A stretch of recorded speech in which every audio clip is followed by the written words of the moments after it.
Friends welcome to my channel Swathi kitchen creation. Friends అందరూ బాగున్నారా? Friends నేనైతే ఒక న్యూ రెసిపీ అయితే ప్రిపేర్ చేస్తున్నానండి. చాలా సింపుల్గా ప్రిపేర్ చేసుకోవచ్చు. రెసిపీ అయితే ఫ్రెండ్స్ ఒక కప్పు వేడి పాలు అయితే తీసుకోవాలండి.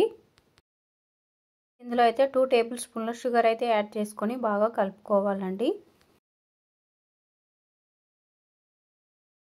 కరిగే వరకు అయితే బాగా కలుపుకోవాలండి. ఇప్పుడైతే ఒక కప్పు గోధుమ పిండి కొంచెం వేసుకుంటూ కలుపుకోవాలి.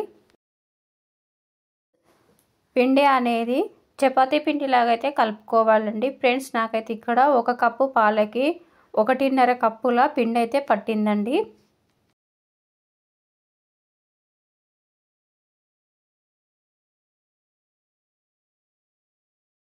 వీడియోని లైక్ చేయండి, షేర్ చేయండి. మా ఛానల్ ఫస్ట్ టైం చూస్తే సబ్స్క్రైబ్ చేసుకొని సపోర్ట్ చేయండి ఫ్రెండ్స్.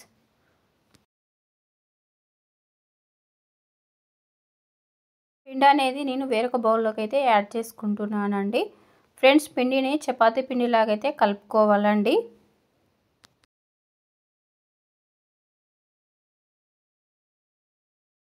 కలుపుకున్న పిండిని అయితే ఒక 5 to 6 మినిట్స్ అయితే పక్కన పెట్టేసుకోవాలి. 5 మినిట్స్ తర్వాత ఒకసారి మూత తీసుకొని పిండిని ఒకసారి బాగా కలుపుకోవాలి. ఇలా మీడియం సైజ్ బాల్స్ లాగా అయితే చేసుకోవాలండి. అన్నీ ఇలానే ప్రిపేర్ చేసుకొని పక్కన పెట్టేసుకోవాలండి.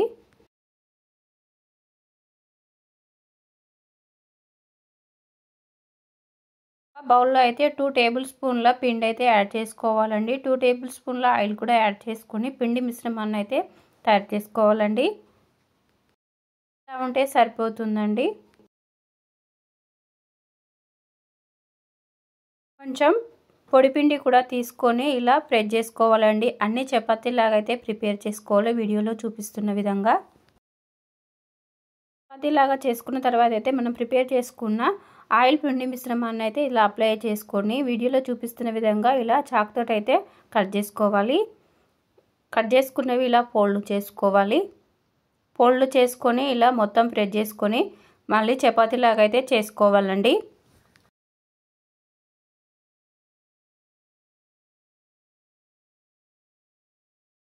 మనం ప్రిపేర్ చేసుకున్న చపాతీ అనేది ఇలా ఉంటే సరిపోతుందండి. స్టవ్ వెలిగించుకొని చపాతీ ప్యాన్ అయితే వేడి చేసుకోవాలండి. ఇప్పుడైతే చపాతీ అయితే వేసుకొని కాల్చుకోవాలండి.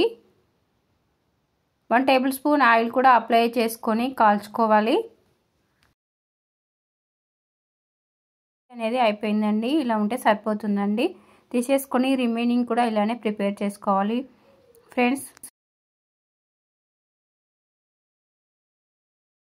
చపాతీలు ఇలానే ప్రిపేర్ చేసుకోవచ్చండి. చాలా బాగుంటాయి. ఇవి హెల్దీ కూడా. ఎప్పుడు చేసుకునే చపాతీ కాక కొంచెం డిఫరెంట్గా ఇలా పాలతో చపాతీ ప్రిపేర్ చేశారంటే టేస్ట్ మాత్రం చాలా బాగుంటుందండి. హెల్దీ కూడా. చపాతీలు అయితే టేస్ట్ మాత్రం చాలా బాగుంటాయండి. పిల్లలు కూడా చాలా ఇష్టంగా తింటారండి. ఈ చపాతీలు అయితే దూదిలాగా చాలా మెత్తగా ఉంటాయండి. చాలా టేస్టీగా కూడా ఉంటాయి ఫ్రెండ్స్. ఈ చపాతీలు అయితే 24 అవర్స్ తర్వాత అయినా చాలా మెత్తగా ఉంటాయి ఫ్రెండ్స్.